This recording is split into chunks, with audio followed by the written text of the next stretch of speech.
अरे अपनी इस यात्रा में प्रभु श्री भरद्वाज जी से पूछते हैं कि नाथ कहीं हम कहीं मग जाएं, हम किस मार्ग पर चलें।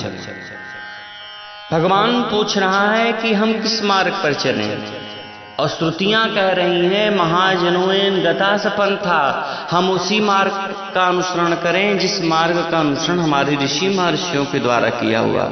स्वस्थ पंथा बार बार हमारे वेद कह रहे हैं, लेकिन आज भगवान भी स्वयं वेद रूप हैं, लेकिन आज स्वयं पूछ रहे हैं भरद्वाज जी से, नाथ कहीं हम कहीं जग मगमाएं। और भरद्वाज जी कहते हैं कि प्रभु आप वेद मार्ग पर चलें। क्यों? क्योंकि वैदिक ऋषि तो वेद मार्ग पर ही चलने को कहेगा मेरे प्यारे, इसलिए चार वेद वहां मार्ग दिखाने के लिए आए हैं। वेद ही मार्ग दिखा रहे हैं, हम किस मार्ग पर जाएं, यह प्रश्न किया भरद्वाज जी से। और हम कहां रहें, यह प्रश्न किया भगवान ने ऋषि वाल्मीकि से। हम कहां रहें और किस प्रकार से मैं निश्चरों का नाश करूं, यह प्रश्न किया है अगस्त जी से। क्योंकि भगवान की प्रतिज्ञा है, निश्चरहीन करऊं मही भुज उठाए पनकीन। इस यात्रा में भगवान श्री राम ने 3 ऋषियों से 3 प्रश्न किए हैं। मार्ग पूछा भरद्वाज जी से, स्थान पूछा वाल्मीकि जी से, और राक्षसों का नाश का मंत्र मांगा है अगस्त जी से। क्योंकि अगस्त मंत्र सिद्धि महात्मा है, स्थान की महिमा को बढ़ाने वाले हैं वाल्मीकि जी। अपनी तपश्चर्या से वाल्मीकि ने ऐसा मान बढ़ाया है महाराज। महर्षि वाल्मीकि के आश्रम में सिंह मृग स्वाभाविक वैर भाव त्याग करके एक साथ रहते हैं। और त्रिवेणी में रहने वाले भरद्वाज जी से जीवन का मार्ग पूछा है, क्योंकि जीवन का मार्ग त्रिवेणी है। त्रिवेणी के तट पर निवास करने वाले महापुरुष से ही पूछना चाहिए। राम भक्ति जहाँ सुर सरिधारा, सरसई ब्रह्म विचार प्रचारा। अरे जहां ज्ञान की सरस्वती हो, कर्म की यमुना हो, भक्ति की गंगा हो, ज्ञान कर्म और भक्ति तीनों का समन्वय जिसके जीवन में दिखे, ऐसे त्रिवेणी में रहने वाले किसी महापुरुष से ही जीवन का मार्ग पूछना चाहिए। इसलिए भगवान ने 3 महापुरुषों से जीवन के 3 प्रश्न किए हैं। महर्षि वाल्मीकि ने पहले तो कहा, प्रभु आप पूछ रहे हैं मैं कहाँ रहूं, लेकिन मैं आपसे पूछता हूं कि आप बताइए कहाँ नहीं है।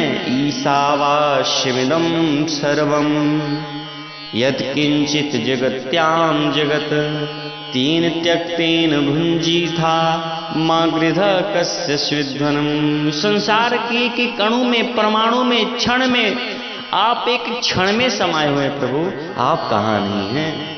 आप तो कण कण में विराज रहे हैं, और मैं जानता हूं आप कौन हैं। श्रुति से तु पालक राम तुम, जगदीश माया जानकी, जो सृजति जग पालति हरति, रुख पाई कृपा निधान की। आप तो सर्वत्र हैं, सर्वदा हैं, और आप कहाँ नहीं हैं।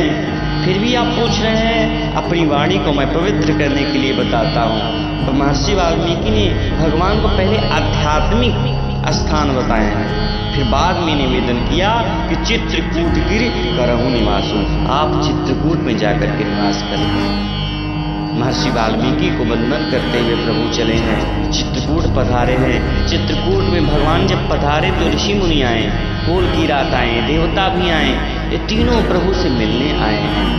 और भगवान तीनों से अलग अलग प्रकार से मिलते हैं। जब कोल की रात आए तो भगवान के चरणों में गिर पड़े, भगवान ने उन्हें उठाकर अपने हृदय से लगा लिया।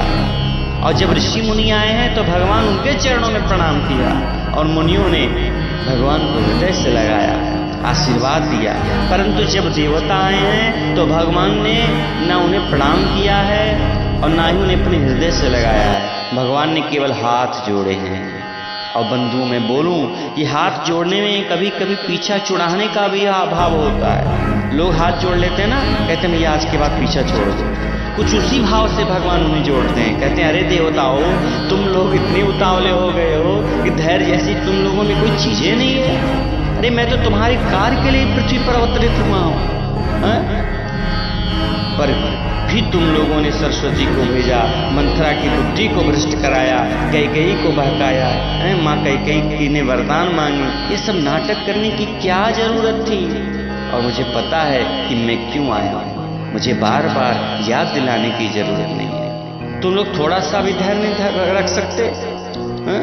धन्य हो आप। तो भगवान ने हाथ जोड़े हैं, हाथ जोड़े हैं। और बंधुओं, कोल की रातों की मदद से लखन जी ने चित्रकूट में कामदगिरी पर 2 कुटियां बनाई हैं। एक बड़ी है श्री सीता राम जी के लिए और दूसरी थोड़ी दूर पर कुटी अपने लिए। भगवान चित्रकूट में बसे हैं। गोस्वामी जी कहते हैं कि जिस प्रकार भक्ति और वैराग्य के साथ ज्ञान शोभायमान होता है, उसी प्रकार सीता और लखन के साथ प्रभु श्री राम चित्रकूट में शोभायमान हो रहे हैं। संध्या वंदन करने के बाद आज भगवान को अपने प्यारे अवध की याद आ रही है, पिताजी की याद आ रही है। जब हम अयोध्या से चले थे तो पिताजी की स्थिति ठीक नहीं थी। अब क्या हुआ होगा? भरत को बुला लिया होगा कि नहीं बुला लिया होगा? यही सब सोच रहे हैं भगवान। जब जब राम अवध सूझ करहीं, तब तब बारी विरोचन भरहीं। भगवान की आंखों में आंसू आ जाते हैं। राम जी को देख सीता जी भी रोने लगती हैं और सीता राम को देखते हुए लखनलाल में भी आंखों में आंसू आ जाते हैं। तीनों रोने लगते हैं। वहां उन्हें कोई धैर्य बांधने वाला नहीं है। तब प्रभु स्वयं धैर्य धारण करके शांत होते हैं, सीता जी को शांत करते हैं और श्री सीता राम जी मिलकर के लक्ष्मण नाथ को शांत करते हैं। राम जी सोचते हैं कि मैं बड़ा हूँ, मुझे दोनों का ध्यान रखना है। सीता जी सोचती है मैं स्त्री हूँ, मुझे दोनों की सेवा करनी है। और लखन जी सोचते हैं मैं सेवक हूँ, सेवा के लिए आया हूँ, मुझे सीता राम जी की सेवा करनी है। सब एक दूसरे के पूरक बने हैं। एह विधि प्रभु बन बसहि सुखारी। इस प्रकार भगवान चित्रकूट में बसे हैं।